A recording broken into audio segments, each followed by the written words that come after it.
Hello everyone and welcome to Photo Finds. I'm your host, Gavin Hatch. This week we are in California again and we're taking a look at Disney's California Adventure Park. Now, one thing I really like about the setup at Disneyland Resort is that Disneyland Park and California Adventure are literally just across from each other. You can walk from Disneyland Park to California Adventure in less than a minute. It's very similar to the setup that Universal Orlando has with Universal Studios and Islands of Adventure. Now, this is something I wish that Disney World had done way back when they were adding extra parks, because the monorail system transportation at Disney World can be time consuming. So this is really great to be able to switch parks and park hop by just taking a few short steps. Now, not too long ago, Disney's California Adventure Park went through a whole reimagineering phase, and the park was changed dramatically. Some attractions stayed and didn't change, but a lot of things were added and a lot of things were removed just because the park was not very successful when it first opened up back in the early 2000s. Now, the front of the park here you can see looks very similar to Disney's Hollywood Studios here in Florida, but they are different once you walk in. Now, at the front of both Disneyland Park and California Adventure, you will notice that the turnstiles are very different from what we have here in Florida now. They are still the old style where you actually do walk through turnstiles, but the cast members are able to sit down and they use a totally different system when it comes to letting you in the park. They don't do magic bands, it's still paper tickets, and they actually still do hand stamps, which Disney World has not done in years. So it's kind of nice to go back to the old ways, and I like that cast members can sit down and kind of relax as they are greeting guests and getting them into the park. Now, recently when Shanghai Disneyland opened, they debuted a new Mickey and Minnie. These two now have an updated look, and it is different from what we have here in Florida. And recently, very recently, Disneyland Park now has Mickey and Minnie with this new look. So you can meet them in the parks, both Disneyland and California Adventure, and you will notice that they do have this new updated look. This is not yet crossovered and come to Florida yet, but of course we might be seeing it very soon. When you come into the park at California Adventure, you are coming into Buena Vista Street. This is really vintage Hollywood look, and I love it. I love everything about this. The detail of it and just the overall feel and the theming of this area of the park is great. And I love that they have the trolley cars coming down the street all throughout the day, and you can see periodically Mickey and the Newsies performing in front of the Carthay Circle, and it's just a great little show, great music, and they're live vocalists, and of course Mickey even sings, and it's a great show, and I would recommend it. And as also you can see Mickey does have this new look as well, so it's a lot of fun. I'd recommend seeing it when you come to California Adventure, that is for sure. Now, in early 2017, the Hollywood Tower Hotel, which is home to the Tower of Terror, will be closing down forever at California Adventure. Now, it's going to be transformed into a new attraction that's based on the Guardians of the Galaxy.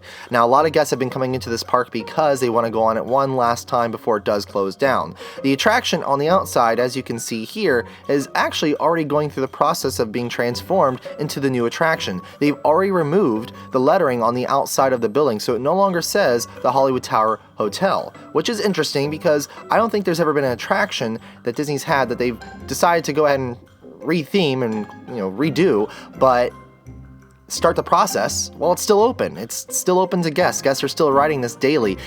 So the building already looks different. And once it closes down in early 2017, I'm sure we'll see some really dramatic changes to the building and the outside of it, and I'm sure the inside's going to be changed completely once it reopens. We'll see it for ourselves. But it's very interesting that they've already started the process before the ride has even closed, and a lot of people have been upset about that. Now, if you're watching this on YouTube, go ahead and comment below and let me know what your thoughts are on the Tower of Terror closing, and also your thoughts on them already kind of taking the ride apart while the attraction is still open to guests every day.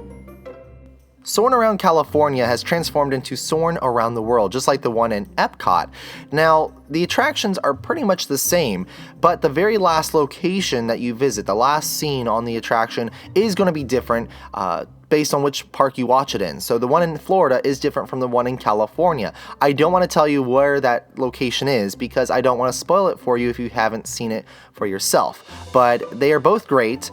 I kind of really like the one in California a little bit more, but Epcot's is great as well. So check them out on both the East and West Coast.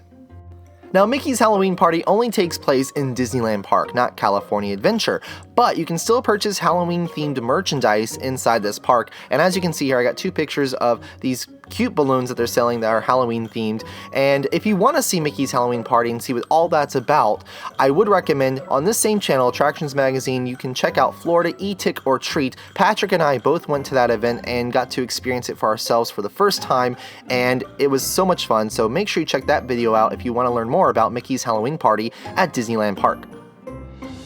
Now, something Patrick and I do every time we visit Disney's California Adventure Park, we love the World of Color show, and we see it every time we go, but we really love to have great viewing for it, so we always do the World of Color dining package. This is something I highly recommend. There are 3 wonderful restaurants to choose from. You have the Carthay Circle, you have Ariel's Grotto, and you also have Wine Country Trattoria.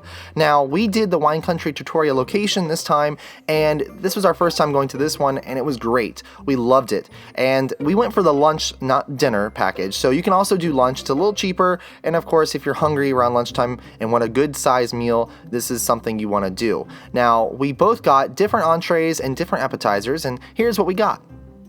They start off by providing you with bread that is great dipped in olive oil. I love it so much. Also, drinks are provided. Non-alcoholic beverages are provided, and for additional costs, of course, you can get alcoholic beverages. For appetizers, I got this delicious tomato soup here, and it had like pasta in it. It was really great. And then also Patrick got for his appetizer a walnut salad, which had a really great vinaigrette on it, and of course walnuts. It was delicious. It was a perfect portion size too. Nothing's too small. At first glance you think, oh my gosh, this isn't really a whole lot of food, but once you start eating it, it is pretty heavy, so it does fill you up, and we definitely got full when those entrees came. Now for our entrees, I got the braised beef ravioli, which was fantastic. Again, at first glance, I thought it wasn't going to fill me up. It didn't look like a big size meal, but at the end of the meal, I was struggling to finish it because it is pretty heavy. Now, Patrick got the lasagna. Again, same thing with him. At first glance, he thought it wasn't going to really be able to fill him up, but we both were able to complete these, and we were satisfied. And we even had a little bit of room left for dessert. Now, the dessert it was like a sample here. I don't remember every single thing that we had here, what they were all each called, but it was just enough. We didn't finish all of it, just again, because we were pretty full, but it's a good variety, and we paid about, I think it was $35 each, so it's affordable for what you're getting, and also the restaurant itself is just beautiful. The weather is so nice this time of year. We were able to just sit outside and enjoy people watching people walk by, and the scenery, it's great. So very relaxing, a great meal, and then at night you can experience the World of Color, which is one of the most amazing shows Disney has ever put together, and we love seeing it every time we come to the park. This is something I wouldn't hate seeing this come to Epcot, possibly. I think they should drain the Epcot Lagoon and put something like this in there. I know a lot of people probably disagree with me, but tell me your thoughts. Again, if you're watching this on YouTube, comment below. Let me know, would you want to see World of Color make its way over to Disney World and see it at Epcot or at Disney's Hollywood Studios? I think those would be great venues for this. Of course, we'd make it our own. It wouldn't be exactly like theirs in California, but I think it's just a really great show. And it's just pretty much water, lights, and some pyrotechnics. It's not a whole lot, it's no fireworks, so it's great. It's a really fantastic show. If you haven't seen this, it's worth the trip out to Disneyland.